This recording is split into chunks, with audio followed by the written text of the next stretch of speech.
நாம் தேர்ந்தெடுக்கப்பட்ட தலைப்பு மறுமையில் அல்லாஹ்வின் தூதரின் ஷஃபாத் யாருக்கு. ஷஃபாத் என்று சொன்னால் சிபாரிசு. உதாரணத்துக்கு சொல்ல வேண்டும் சொன்னால், நம்ம ஒரு இடத்திற்கு, இந்த உலகத்தில் ஒரு இடத்திற்கு போய் ஒரு காரியமாக வேண்டும் என்று சொன்னால் ஒரு சில நபர்களின் சிபாரிசை நாம் நாடுவோம். அதுபோன்று மறுமையில் அல்லாஹ்வின் தூதரின் சிபாரிசு நமக்கு வேண்டும் என்றால் நாம் எப்படி வாழ வேண்டும் என்பதை இந்த ஜும்மாவின் சாராம்சம். அதற்கு முன்பாக ஒரு சில விஷயங்களை நாம் தெரிந்து கொள்ள கடமைப்பட்டிருக்கிறோம். என்னவென்று கேட்டால், இந்த நபி ஏன் முகமது ஸல்லல்லாஹு அலைஹி வஸல்லம் ஏன் அல்லாஹ்வின் தூதராக தேர்ந்தெடுக்கப்பட வேண்டும்? இந்த நபி நமக்கு மறுமையில் ஏன் சிபாரிசு செய்கிறார்? அதற்கு காரணம் என்ன? இந்த நபி சிறு வயதிலேயே, அதாவது அல்லாஹ்வின் ஏற்பாடான சிறு வயதிலிருந்தே இந்த மாநபி நற்குணங்களை பெற்றவராக இருந்தார். நபித்துவம் கிடைப்பதற்கு முன்பாகவே மாபெரும் ஒரு நற்குணம் பெற்ற நபியாக இருந்தார். பிறகு இஸ்லாத்திற்கு பிறகு மற்றும் ஒரு மனிதனுக்கு இருக்க வேண்டிய நற்குணம் 360.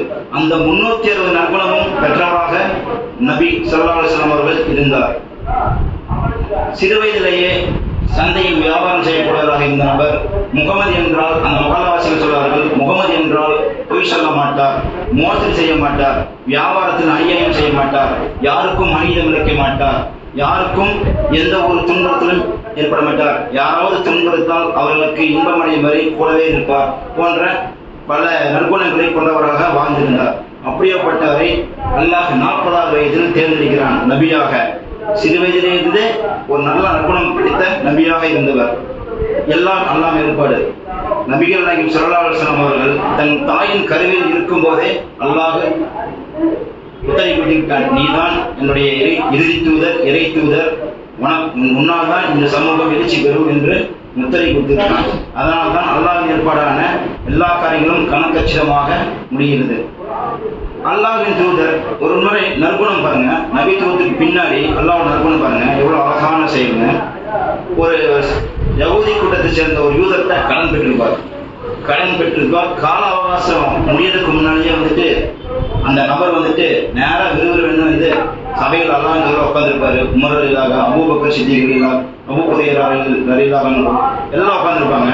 என்ன ஏதுன்னு பார்க்காம நேரா அல்லாஹ்வின் தூதரோட சட்டையை நல்லா கழுத்தோட நெருக்கி பிடிச்ச மாதிரி, முகமதே, நீங்கள் சத்தியத்தை மீறி விட்டீர்கள், நீங்கள் எனக்கு கொடுத்த ஹக்கை மீறி விட்டீர்கள் என்று கூறுவார். கூறும்போது அல்லாஹ்வின் தூதர் சட்டையை கொடுத்தே சஹாபாக்கள கோபம் வந்துடும். உமர் ரலியல்லாஹு யார் மீது கை வைக்கிறார் என்று அடிக்கச் செல்வார். அடிக்கச் செல்லும் போது அல்லாஹ்வின் தூதர் கூறுவார், உமரே அமைதியாக இரு, இது எனக்கும் அவருக்கும் உள்ள விஷயம், இங்கு என்ன நடந்தது என்று சேராமல் யாரும் தலையிட வேண்டாம். நீ அவரை அடிக்க போனதற்காக, அவர் பேர் அந்த யூதர் பேர் ஸைத் பின் ஷுஹதா, அவர் பின்னாடி சஹாபி ஆயிடுவார் இஸ்லாத்தை ஏற்று. அதுக்கு முன் யூதராக இருந்தார். யூதராக இருக்கும்போது நீ இந்த யூதரை அடிச்சதுக்காக நான் பரிகாரமா 20 நாள் பேர்ச்சம்பழத்தையும் ஒரு சில பொற்காசிகளையும் நீ அவருக்கு கொடுக்க வேணும். அவர் நீ அவமானப்படுத்த இல்லையா, எங்களுக்குள்ள என்ன நடந்ததுன்னு தெரியாம நீ முந்திக் கொண்டு அவர் அவமானப்படுத்தின இல்லையா, அதற்காக நீ நஷ்டீடு வழங்க வேண்டும் என்று சொல்றார். அல்லாஹ்வின் தூதரை கட்டளை ஏற்றுக்கொண்டு உமர் ரலியல்லாஹு வீட்டுக்கு சென்று அந்த பரிகாரமான நஷ்டீடு பொருளை எடுத்து வருகிறார். எடுத்து வரும்போது ஸைத் பின் ஷுஹதா நான் ஏன் அப்படி செஞ்சேன்னு தெரியுங்களா, நான் யாருன்னு தெரியுமா உங்களுக்கு அப்படின்னு கேட்கிறாரு உமர் ரலியல்லாஹு பார்த்து. உமர் ரலியல்லாஹு அதுக்கு என்ன சொல்றாரு, சொல்லுங்க நீ யார், கோபத்திலேயே பேசுறாரு, சொல்லுங்க நீ யாரு அப்படின்னு சொல்லி கேட்கறாங்க. நான் தான் ஸைத் பின் ஷுஹதா. அப்படியே நீங்களா, நீங்க கூட சமீபத்தில் மார்க்கத்தை ஏற்றுக்க போயிருந்தா நியூஸ் வந்துச்சு, ஒரு செய்தி வந்தது, எப்படியும் உண்மைதான், நான் எதனையும் அப்படி செஞ்சேன், நான் ஒரு வேதத்தை படித்தேன், அந்த வேதத்தில் முகமது என்ற நபி எழுத படிக்க தெரியாத அறியாமையில் இருக்கக்கூடிய ஒரு நபி வருவார். அவர் நற்செயல்கள் மிகவும் அழகானவராகவும் பொறுமையை கடைபிடிக்கக்கூடியவராகவும் இருப்பார். அப்ப நான் அதை உறுதிப்படுத்த வேண்டிதான் இங்க வந்தேன். இங்க வந்த இடத்துல நான் நினைச்ச மாதிரி நடந்துருச்சு, இவர் உண்மையாலுமே அல்லாஹ்வின் தூதர் தான், அந்த எந்த ஒரு மாற்று கருத்துமே இல்லைன்னு சொல்லி அந்த அல்லாஹ்வோட பொறுமையின் காரணமாக, நற்செயல் காரணமாக அந்த ஸைத் இப்னு ஷுஹதா என்ற சஹாபி இஸ்லாத்தை அப்பொழுதே லா இலாஹ இல்லல்லாஹ் முஹம்மது ரசூலுல்லாஹ் என்ற கலிமாவை சொல்லி சாட்சியும் சொல்லி ஏற்றுக்கொள்கிறார். இப்போ நம்மளுடைய நற்செயல்கள் எப்படி இருப்பாங்க, நம்மளுடைய நற்செயல் எப்படி இருக்கு? யாராவது நமக்கு பணம் தரமா இருந்தா நம்மளுடைய கோட்பாடுகள், நம்மளுடைய நடவடிக்கைகள் எல்லாமே வேற மாதிரி இருக்கும். உடனே அடிக்க வந்தா நம்மளுடைய நம்மளுடைய நடவடிக்கைகள் எல்லாமே திசை மாதிரி இருக்கும். ஆனா அல்லாஹ்வின் தூதர் அப்படி இல்லை, எல்லா சமயத்திலும் பொறுமை கடைபிடிக்கக்கூடிய நபராக இருந்தார். நமக்காக 1400 வருடங்களுக்கு முன்பே கண்ணீர் செய்தினார். ஒரு சபையில் உட்கார்ந்துருக்காங்க, அல்லாஹ்வின் தூதர் சஹாபாக்கள் உட்கார்ந்துருக்காங்க. உட்கார்ந்துருக்கும் போது அல்லாஹ்வின் தூதர் கட்டுப்பாட்டிலிருந்து ஆரம்பிக்கிறார். அழ ஆரம்பிக்கும் போது சகாபாக்கெல்லாம் கேட்குறாங்க, அல்லாஹ்வின் தூதரே ஏன் அழுகிறீங்க, என்ன காரணம், என்ன ஆயிடுச்சு உங்களுக்கு அப்படின்னு. அப்போ அல்லாஹ்வின் தூதர் சொல்றாரு, முகமது நபி ஸல்லல்லாஹு அலைஹி வஸல்லம் சொல்றாங்க, என்னை வந்து நீங்க இப்ப பார்த்துருக்கீங்க, என் கூட பேசிருக்கீங்க, என்னுடைய நற்குணம் எல்லாமே உங்களுக்கு தெரியும், என்னுடைய செயல்பாடுகள் சொல் செயல் எல்லாமே உங்களுக்கு தெரியும். நீங்க நேசிக்கிறீங்க, ஒரு காரணமாக நேசிக்கிறீங்க.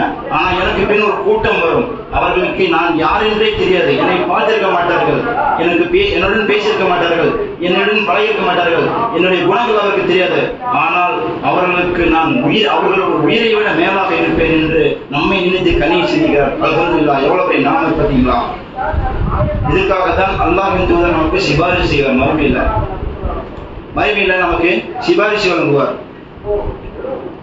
மறுமையில மகசூல் மைதானத்துல வந்து மறுமையினால் வந்துடும், நம்ம எல்லாம் ஒன்று திரட்டி எல்லாம் மகசூல் மைதானத்தை நிப்பாட்டியிருப்பான். இதுதான் இந்த தலைப்போட ஆரம்பம்.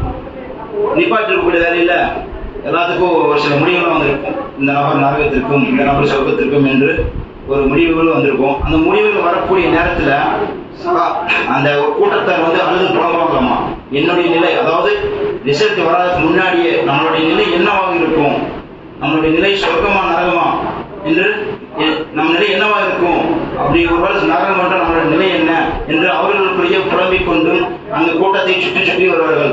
அப்படி சுற்றி வரக்கூடிய நிலையிலும் அந்த கூட்டத்தில் ஆதம் நபியை பார்ப்பார்கள்.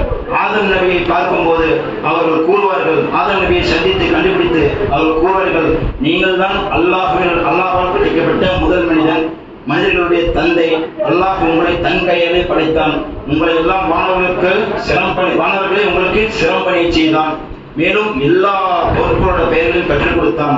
நீங்கள் சொன்னால் அல்லாஹ் கேட்பான், நீங்கள் வந்து ஏன் எங்களுக்கு சிபாரிசு செய்யக்கூடாது, எங்களுக்கு இந்த வேலையிலிருந்து பாதுகாத்து சொர்க்கத்தின் பக்கம் எங்களை அழைத்து செல்லுங்கள் என்று சிபாரிசு செய்வார்கள், சஃபாத் செய்வார்கள், சஃபாத்துக்காக கெஞ்சுவார்கள். அப்பொழுது ஆதம் நபி சொல்வார், அந்த நிலையில் நான் இல்லை, நீங்கள் வேணால் எனக்கு பின் அனுப்பப்பட்ட நூறு நபியை செல்லுங்கள் என்று கூறுவார். முதலாவது நபியான ஆதம் நபிக்கு பின்னாடி முதல் நபி நூறு நபி, அவர்கிட்ட செல்லுங்க, வாய்ப்பு இருக்கு, நீங்க அவர்கிட்ட கேட்டு பாருங்க, உங்களுக்கு அவர் சஃபாத் செய்வார். சஃபாத் என்றால் சிபாரிசு செய்வார். அப்ப ஆதம் நபி ஏன் அந்த நிலையில் நான் இல்லைன்னு சொன்னாருன்னு கேட்டீங்கன்னா, ஆதம் நபி சொர்க்கத்துல ஒரு தவறு செஞ்சிருப்பாரு. என்ன, அல்லாஹ் கட்டளையிட்டு இருப்பான், அந்த மரத்துல இருக்கிற கனியை நீங்க புசிக்காதீங்க அப்படின்னு சொல்லி கட்டளையிட்டு சொர்க்கத்துக்குள்ள போட்டிருப்பாங்க.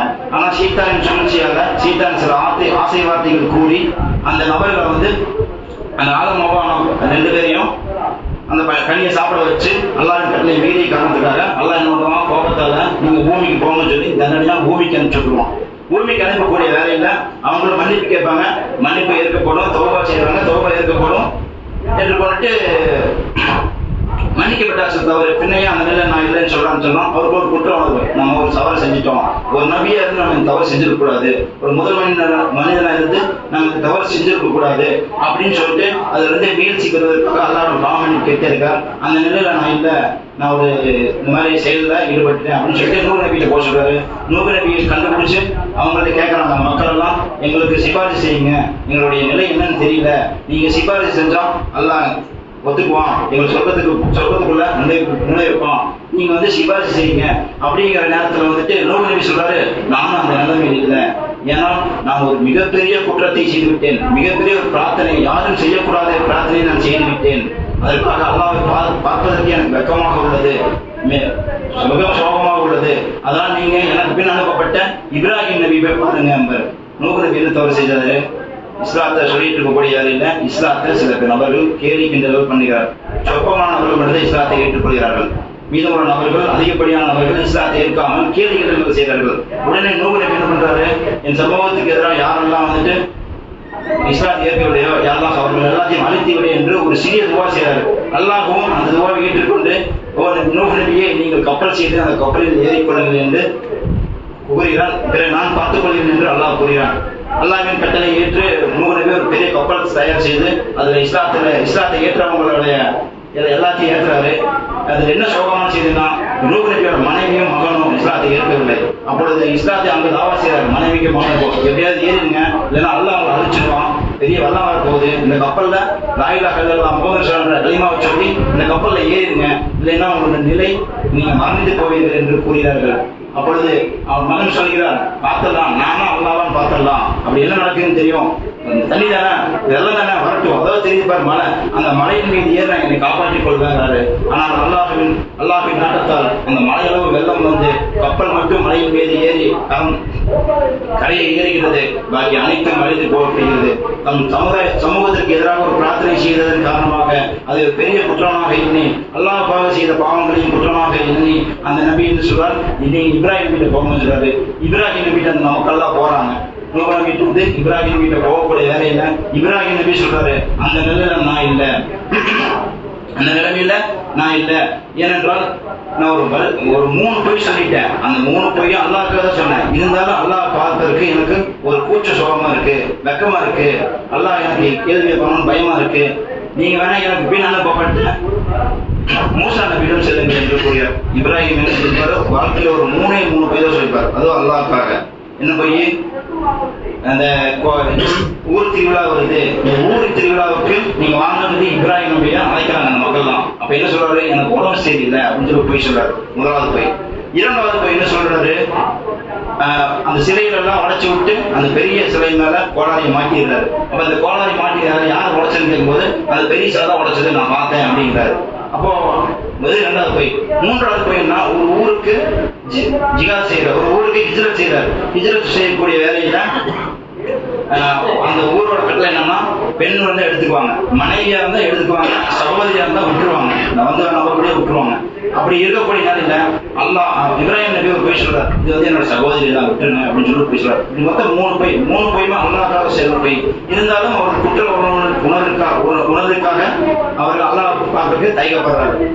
நான்காவதாக மூசா நபியிடம் சொல்கிறார்கள். மூசா நபி என்ன சொல்றாரு, அந்த நிலைமையில் நானும் இல்லை, நீங்க வேணா எனக்கு பின் அனுப்பப்பட்ட பல அற்புதங்களை நிகழ்த்தி ஈசா நபியிடம் போவாங்க அப்படின்னு சொல்றாங்க. மூசா நபி என்ன செஞ்சிருப்பாரு, தவறு, ஒரு கொலை செஞ்சிருப்பாரு.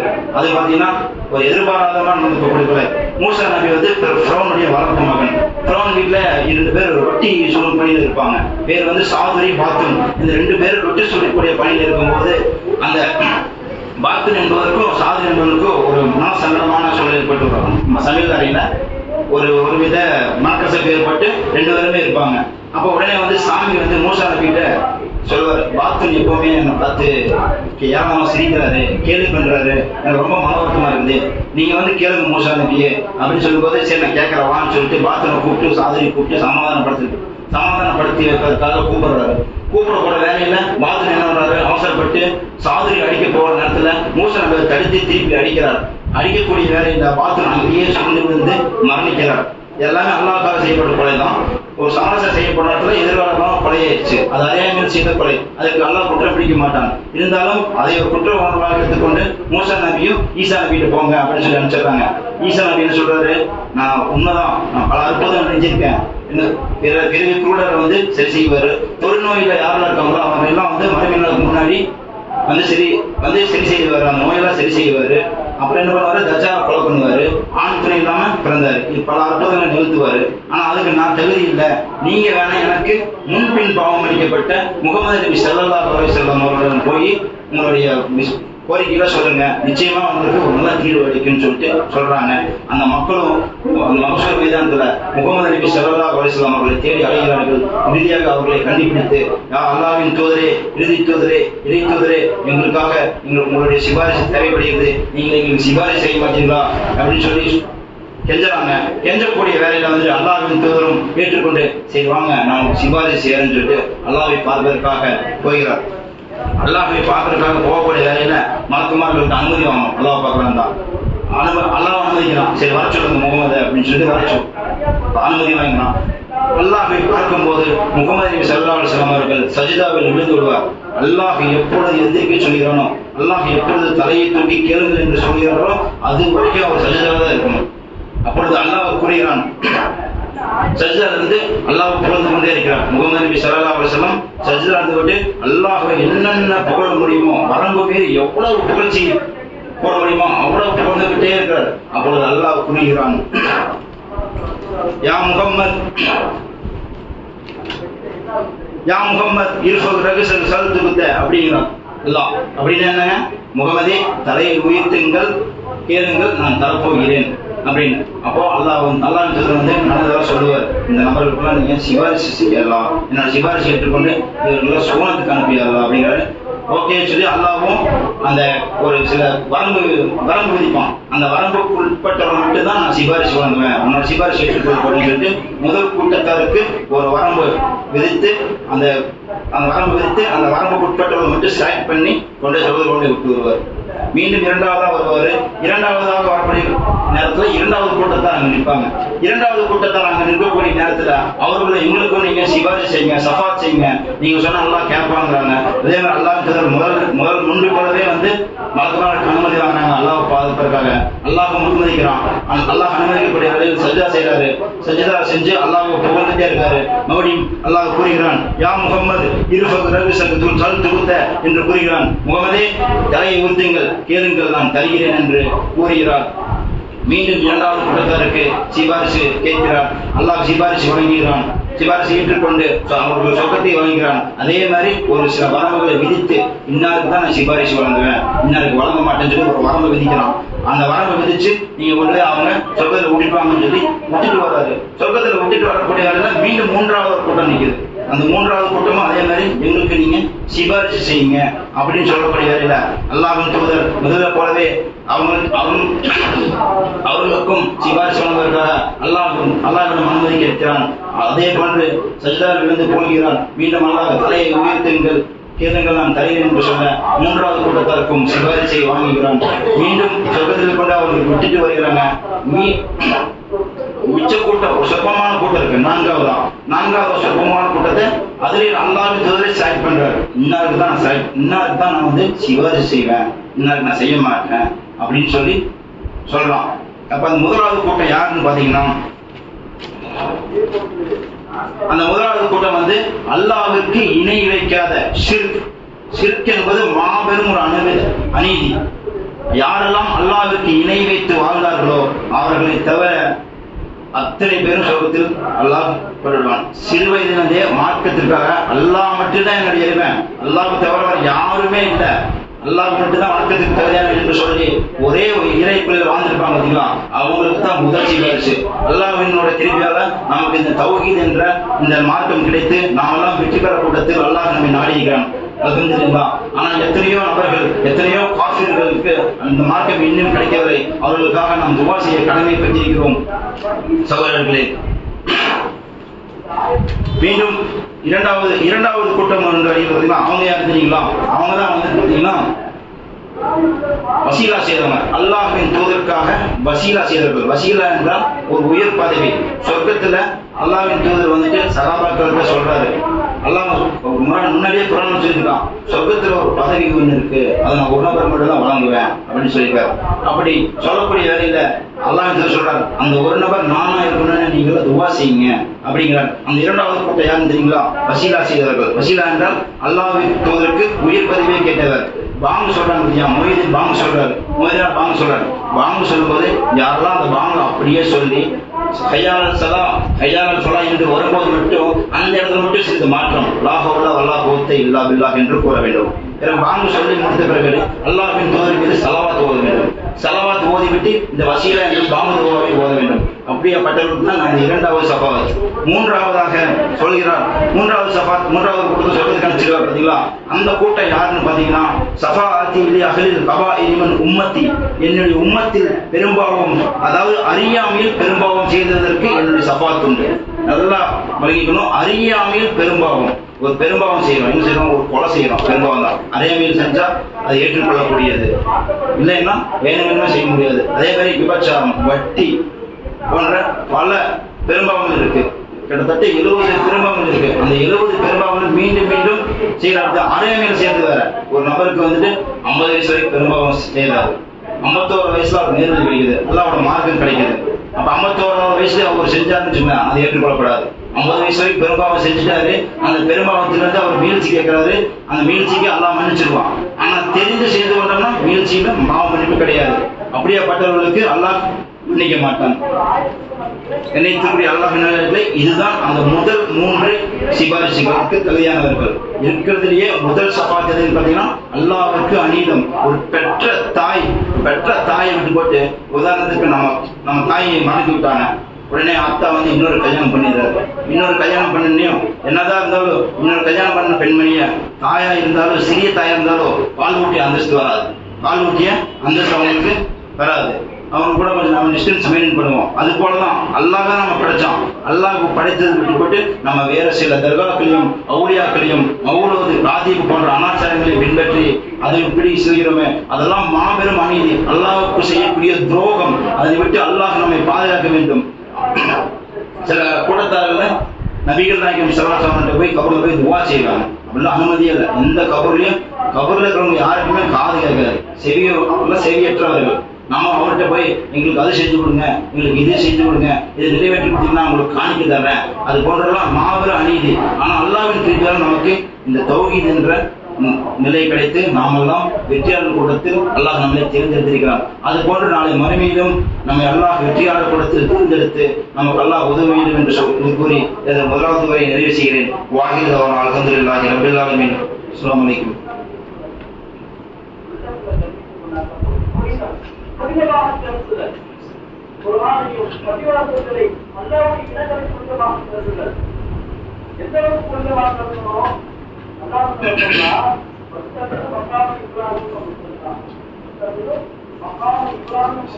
ربنا آتنا في الدنيا حسنة وفي الآخرة حسنة وقنا عذاب النار.